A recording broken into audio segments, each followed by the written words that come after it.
Halo, kita dari kelompok 6 akan menjelaskan tentang strategi digital marketing. Nah, sebelum itu kenalin aku Arda, Aku Felix. aku Jiwo. Saksikan terus ya. Jadi pertama-tama yang akan kita bahas di sini adalah pengertian dari strategi itu sendiri. Nah, strategi ini apaan sih? Strategi dalam bisnis itu adalah sebuah rencana atau pendekatan yang terstruktur untuk mencapai suatu tujuan tertentu dalam suatu perusahaan. Nah, ini kalau misalkan dalam konteks digital marketing, strategi ini adalah cara untuk mencapai atau mengoptimalkan penggunaan berbagai alat digital yang digunakan untuk melakukan marketing dari sebuah produk itu. Nah, ini contohnya banyak, misalkan dengan menggunakan media sosial, menggunakan website, menggunakan SEO atau search engine optimization, terus juga bisa menggunakan payment ads atau iklan berbayar untuk menarik calon pelanggan yang mungkin bisa menjadi potensi menjadi customer dari produk kita. Nah, strategi ini dirancang supaya sumber daya yang digunakan bisa lebih efektif dan efisien, dengan tujuan utama untuk meningkatkan brand awareness dari suatu produk atau suatu brand, kemudian mengonversi audiens menjadi pelanggan, dan pada akhirnya meningkatkan penjualan atau loyalitas pelanggan itu sendiri. Nah, mengapa strategi itu penting dalam bisnis, baik dari bisnis konvensional ataupun dari bisnis digital? Pertama, strategi ini dapat membantu perusahaan untuk fokus pada tujuan tertentu. Dengan adanya strategi yang jelas ini, perusahaan itu tuh nggak terombang-ambing atau goyah karena mereka sudah memiliki objektif tujuan yang sudah diintegrasikan dengan strategi yang telah dibuat oleh perusahaan itu sendiri. Kemudian yang kedua itu adalah efisiensi dan efektivitas penggunaan sumber daya dari perusahaan itu sendiri. Strategi yang baik ini akan membantu bisnis menggunakan sumber dayanya ini menjadi lebih efisien dan efektif. Misalnya dengan apa? Misalkan dengan waktu, kemudian ada juga dengan modal yang digunakan untuk membuat produk. Nah, dengan strategi ini biasanya suatu perusahaan itu akan lebih efisien dalam penggunaan sumber dayanya. Jadi pengeluaran yang biasanya diperlukan untuk suatu produk atau suatu, di sini kita konteksnya itu adalah marketing, itu bakal lebih diminimalisir. Apalagi dengan adanya digital marketing saat ini, itu benar-benar penggunaan sumber dayanya itu dapat ditekan seminimal mungkin. Yang ketiga itu strategi dapat mengukur dan menganalisis kinerja dari suatu perusahaan itu sendiri dengan menetapkan key performance indikatornya atau KPI-nya, sehingga mereka memiliki hasil kinerja yang dapat dievaluasi oleh perusahaan itu sendiri. Dan yang terakhir, strategi ini bisa berfungsi untuk membuat suatu perusahaan menjadi lebih kompetitif di dalam pasar. Kenapa? Karena strategi ini memberikan keunggulan dengan memungkinkan bisnis untuk membedakan diri dari pesaing, menarik audiens yang tepat, dan menawarkan nilai yang lebih kepada para pelanggan tersebut. Selanjutnya saya akan menjelaskan jenis-jenis pemasaran strategi digital, yaitu ada 4. Yang pertama adalah promosi pelanggan baru. Jadi fitur ini tuh menawarkan produk baru atau cara dia menawarkan pelanggan-pelanggannya. Jadi dengan menghasilkan pendapatan. Jadi salah satunya adalah ada bank memperkenalkan produk baru yang memerlukan penawaran yang berbeda. Lalu ada juga perusahaan jasa yang memperkenalkan fungsi baru yang diperoleh melalui akuisisi atau perusahaan. Lalu yang kedua adalah inisiatif strategis akuisisi pelanggan. Proyek ini meningkatkan kemampuan situs dalam menjangkau prospek baru secara berkelanjutan melalui berbagai teknik pemasaran online. Jadi proyek ini tuh melibatkan investasi dalam bisnis itu sendiri, misalnya SEO atau di bagian back-end, termasuk integrasi dengan afiliasi. Lalu yang terakhir ada inisiatif strategis pengembangan dan pertumbuhan pelanggan serta penyampaian penawaran kepada pelanggan yang ada. Jadi perusahaan menginvestasikan untuk meningkatkan pengalaman pelanggan. Jadi seperti contohnya itu misalnya perusahaan Uniqlo itu sering merekomendasikan produk kepada pelanggan yang sesuai dengan barang yang sering mereka cari, gitu.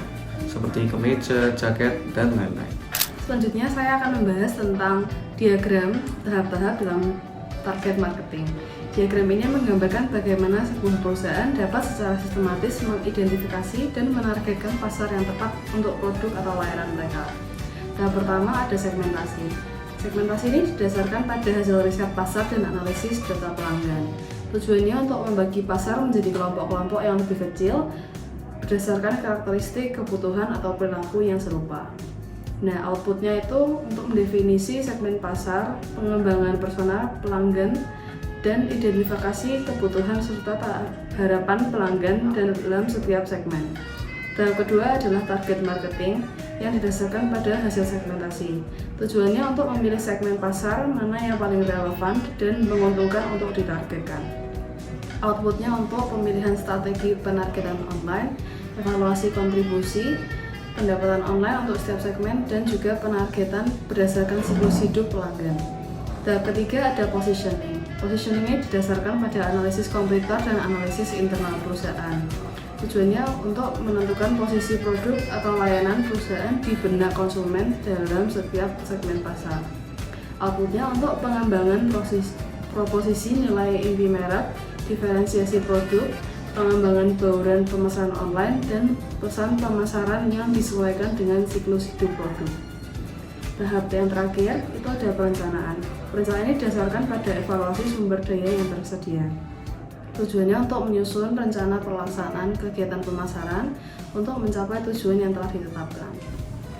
Outputnya untuk penetapan bauran pemasaran online, restrukturasi organisasi, dan strategi kontak pelanggan online yang otomatis. Secara keseluruhan, diagram ini menunjukkan bahwa proses target marketing adalah sebuah proses yang berkelanjutan dan saling terkait. Dimulai dari pemahaman mendalam tentang pelanggan, kemudian dilanjutkan dengan pemilihan target pasar yang tepat, penentuan posisi produk, dan diakhiri dengan perencanaan pelaksanaan kegiatan pemasaran. Oke, selanjutnya ada contoh Smart Digital Marketing Objective. Yang pertama ada startup. Startup ini memperoleh sejumlah pelanggan baru atau menjual ruang iklan untuk menghasilkan pendapatan tertentu yang diharapkan lebih investasi dalam pembuatan dan promosi situs. Contoh kedua ada operator ponsel yang sudah mapan, meningkatkan retensi pelanggan dengan mengurangi churn dari 25% menjadi 20%. Selanjutnya contoh ketiga ada perusahaan media yang sudah mapan. Contoh ini meningkatkan pendapatan online dengan target kontribusi online sebesar 20% dari total pendapatan melalui penawaran layanan online baru dan penjualan media. Selanjutnya, perusahaan teknik business to business yang sudah mapan. Contoh ini meningkatkan pendapatan keseluruhan sebesar 5% dengan menargetkan penjualan di pasar internasional baru. Contoh yang terakhir, mengurangi biaya layanan pelanggan rutin sebesar 10% untuk memungkinkan fokus pada penyampaian layanan pelanggan khusus. Untuk content publication dan syndication proses melalui beberapa tahapan.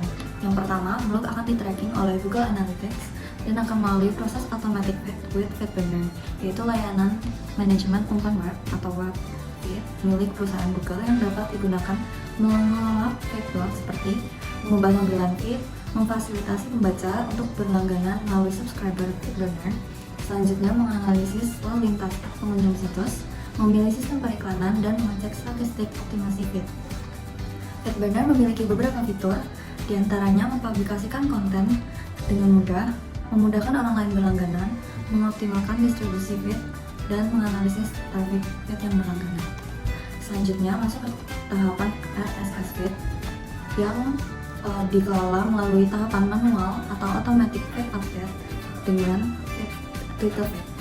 Selanjutnya, di tahapan ketiga akan di-track oleh bit.ly, yaitu layanan yang memperpendek tautan menjadi lebih pendek dan mudah diingat.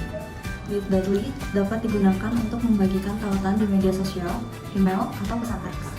Ini bermanfaat untuk menghemat karakter, memudahkan berbagi tautan, personalisasi tautan dengan branded link, dan insight atau analisis visitor.